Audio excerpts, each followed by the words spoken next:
ఎన్నికల ప్రచారంలో ఉన్నటువంటి వైఎస్ఆర్సీపీ అధినేత జగన్మోహన్ రెడ్డిపై నిన్న విజయవాడలో రాళ్ల దాడి జరిగినటువంటి నేపథ్యంలో సెక్యూరిటీలో అతనిదే బిగ్ మిస్టేక్, అతని మిస్టేక్ వల్లే జగన్ పై రాళ్ల దాడి జరిగింది అంటూ కూడా ఒక వార్త ఇప్పుడు సోషల్ మీడియా వేదికగా చక్కర్లు కొడుతున్నటువంటి నేపథ్యంలో అసలు సెక్యూరిటీ చేసినటువంటి మిస్టేక్ ఏంటి, ఎవరి మిస్టేక్ వల్ల జగన్మోహన్ రెడ్డికి పై రాళ్ల దాడి జరిగింది అనే అంశానికి సంబంధించి మనతో మాట్లాడేందుకు ప్రముఖ సీనియర్ జర్నలిస్ట్ దుర్గా కుమార్ గారు మనతో ఉన్నారు. సార్తో మాట్లాడు. సార్ నమస్తే అండి. నమస్కారం కృష్ణ గారు, మన వీక్షకులకు కూడా నమస్కారం. సార్, విజయవాడలో ఎన్నికల ప్రచారంలో ఉన్నటువంటి వైఎస్ఆర్సీపీ అధినేత జగన్మోహన్ రెడ్డిపై నిన్న రాళ్ల దాడి జరిగినటువంటి నేపథ్యంలో సెక్యూరిటీలో అతనిదే మిస్టేక్, అతని మిస్టేక్ వల్లే జగన్మోహన్ రెడ్డి మీద రాయి దాడి జరిగింది అంటూ కూడా ఒక వార్త సోషల్ మీడియా వేదికగా చక్కర్లు కొడుతూ ఉంది. ఏంటి సార్, సెక్యూరిటీలో ఎవరి మిస్టేక్ వల్ల జగన్మోహన్ రెడ్డి మీద రాయితో దాడి చేశారు అంటే ఏం చెప్తారు? అంటే ఇది ఎక్కువగా చీఫ్ సెక్యూరిటీ పర్సనల్ ఆఫీసర్ అని ఉంటారండి. ముఖ్యమంత్రికి సెక్యూరిటీ ఇన్ఛార్జ్ ఉంటారు. దాదాపు వాళ్ళు ఐపీఎస్ ఆఫీసర్ క్యాడర్ అయినే ఉంటారు. Okay, chief security officer. వీళ్ళు ఆయన పర్యటనలో ఉన్నప్పుడు కానీ ఎప్పుడైనా సరే వాళ్ళు పర్సనల్ గా ఎప్పటికప్పుడు 24 గంటలు అలర్ట్ గా ఉండాలి, తగినంత భద్రత కల్పించాలి. మరి అవుట్డోర్కి వెళ్ళినప్పుడు ఆయన్ని చుట్టుముట్టి ఉండాలి పోలీసులు. ఆయన మీద రాళ్ల దాడి కానీ చెప్పుల దాడి కానీ ఇంకేమన్నా విసిరేటప్పుడు అలర్ట్ గా ఉండి కాపాడాలి. వాళ్ళ దగ్గర గార్డ్స్ అని ఉంటాయి, ఫ్రేమ్ తో తయారు చేసినవి ఉంటాయి, కొన్ని మెటల్ కూడా ఉంటాయి. వాళ్ళు ఎప్పుడు రెడీగా ఉంటారు, బ్రీఫ్ కేస్ లాగా పట్టుకుని ఉంటారు, చూసారా? అది ఇలాంటి దాన్ని ఏదో సెక్యూరిటీ ఇది అనమాట, అది దాన్ని అడ్డం పెట్టేస్తారు. మరి రాళ్ళు దాడి జరుగుతున్నప్పుడు షీల్డ్ సార్, అది ఆ షీల్డ్ పెట్టాలి, అది అడ్డం పెట్టాలి. మరి అది నిన్న మనం చూసినంతలో లైవ్ లో చూసాం కానీ గడ్డలు పడుతున్నప్పుడు కూడా అలర్ట్ చేయలేదు, వెంటనే ఆయన కిందకి దింపేసేయాలి. అది కూడా జరగలేదు. కాబట్టి మనం అర్థమవుతుంది ఏంటంటే వీళ్ళు ఉండాల్సినంత అలర్ట్ గా లేరు, తగినంత మంది సిబ్బంది కూడా పెట్టలేదా అనిపిస్తుంది. ఎప్పుడు కూడా బ్యాగ కళ్ళతో చూస్తా ఉండాలి ఎటు నుంచి ఏం వస్తున్నాయా అని. కాబట్టి ఇప్పుడు చీఫ్ సెక్యూరిటీ ఆఫీసర్ కానీ లేకపోతే నగర పోలీస్ కమిషనర్ ఉంటారు కదండి, వాళ్ళకు కూడా బాధ్యత ఉంటది. ఇక్కడ అది జరిగింది విజయవాడ సిటీ లిమిట్స్ లోనే, విజయవాడ కమిషనరేట్ లో, పోలీస్ కమిషనర్ లిమిట్స్ లో జరిగింది అది. అవును.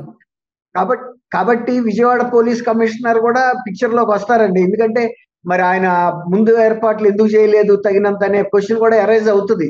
ఎందుకంటే ఇది కేంద్ర చేసి ఇక నుంచి కూడా ఏం జరగాలనేది గైడ్ లైన్స్ కూడా ఇస్తారు కృష్ణ గారు.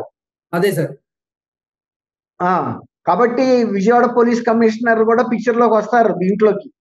ఓకే, సో ఆ చీఫ్ సెక్యూరిటీ ఆఫీసర్ చేసినటువంటి మిస్టేక్ వల్లే జగన్మోహన్ రెడ్డి మీద రాయి దాడి జరిగిందని భావించవచ్చా? ఆయన కూడా బాధ్యత, ప్లస్ మిగిలినది బాధ్యత లేదని కాదండి. ఇదంతా కోఆర్డినేటెడ్ ఎఫర్ట్, అందరూ సంయుక్తంగా చేయాలి ఈ ప్రయత్నం అనేది. వాళ్ళు పోలీసు పెట్టంగానే సరిపోదు, ఇప్పుడు వీళ్ళు ఇంటెలిజెన్స్ వాళ్ళు కూడా వ్యూహం ఇవ్వాలి, ఎలా చేయాలి, పోలీసు మ్యాన్ పవర్ ని ఎలా పెట్టాలి అనేది. రెండోది అనేది సార్, గతంలో కూడా మేమంతా సిద్ధం అనేటువంటి బస్సు యాత్ర అనంతపురం జిల్లాలో సాగుతున్నప్పుడు జగన్మోహన్ రెడ్డి మీద ఒక గుర్తు తెలియనటువంటి దుండగుడు చెప్పితో దాడి చేసేటువంటి ప్రయత్నం అయితే చేశారు.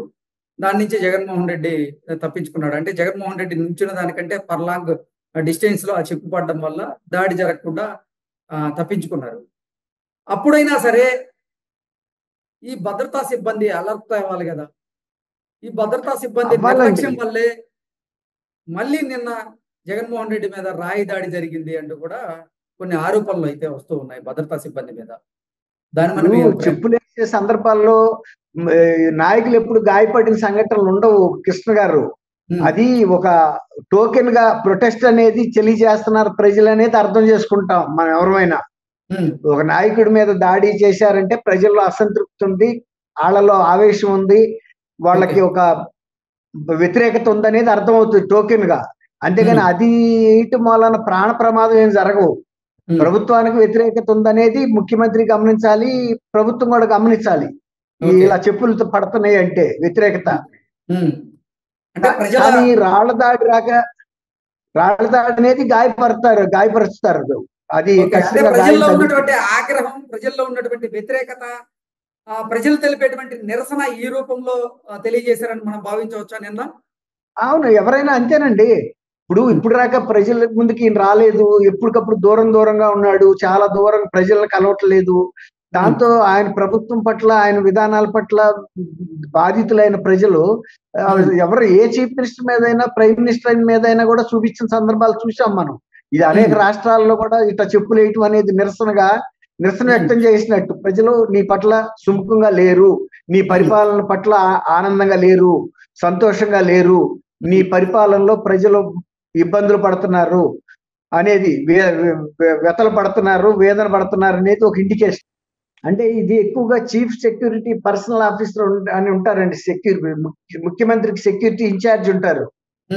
దాదాపు వాళ్ళు ఐపీఎస్ ఆఫీసర్ క్యాడర్ అయినే ఉంటారు, చీఫ్ సెక్యూరిటీ ఆఫీసర్. వీళ్ళు ఆయన పర్యటన అలర్ట్ గా ఉండాలి, తగినంత భద్రత కల్పించాలి. మరి అవుట్డోర్కి వెళ్ళినప్పుడు ఆయన్ని చుట్టుముట్టి ఉండాలి పోలీసులు. ఆయన మీద రాళ్ల దాడి కానీ, చెప్పుల దాడి కానీ, ఇంకేమన్నా విసిరేటప్పుడు అలర్ట్ గా ఉండి కాపాడాలి. వాళ్ళ దగ్గర గార్డ్స్ అని ఉంటాయి, ఫ్రేమ్ తో తయారు చేసినవి ఉంటాయి, కొన్ని మెటల్ కూడా ఉంటాయి.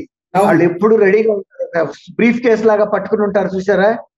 అది ఇలాంటి దాన్ని ఏదో సెక్యూరిటీ ఇది అనమాట, దాన్ని అడ్డం పెట్టేస్తారు. మరి రాళ్ళు దాడి జరుగుతున్నప్పుడు షీల్డ్ సార్, అది ఆ షీల్డ్ పెట్టాలి, అది అడ్డం పెట్టాలి. మరి అది నిన్న మనం చూసినంతలో లైవ్ లో చూసాం, కానీ గడ్డలు పడుతున్నప్పుడు కూడా అలర్ట్ చేయలేదు, వెంటనే ఆయన కిందకి దింపేసేయాలి. అది కూడా జరగలేదు. కాబట్టి మనం అర్థమవుతుంది ఏంటంటే, వీళ్ళు ఉండాల్సినంత అలర్ట్ గా లేరు, తగినంత మంది సిబ్బంది కూడా పెట్టలేదా అనిపిస్తుంది. ఎప్పుడు కూడా బ్యాగ కళ్ళతో చూస్తా ఉండాలి, ఎటు నుంచి ఏం వస్తున్నాయా అని. కాబట్టి ఇప్పుడు చీఫ్ సెక్యూరిటీ ఆఫీసర్ కానీ, లేకపోతే నగర పోలీస్ కమిషనర్ ఉంటారు కదండి, వాళ్ళకు కూడా బాధ్యత ఉంటుంది. ఇక్కడ అది జరిగింది విజయవాడ సిటీ లిమిట్స్ లోనే, విజయవాడ కమిషనరేట్ లో, పోలీస్ కమిషనర్ లిమిట్స్ లో జరిగింది అది.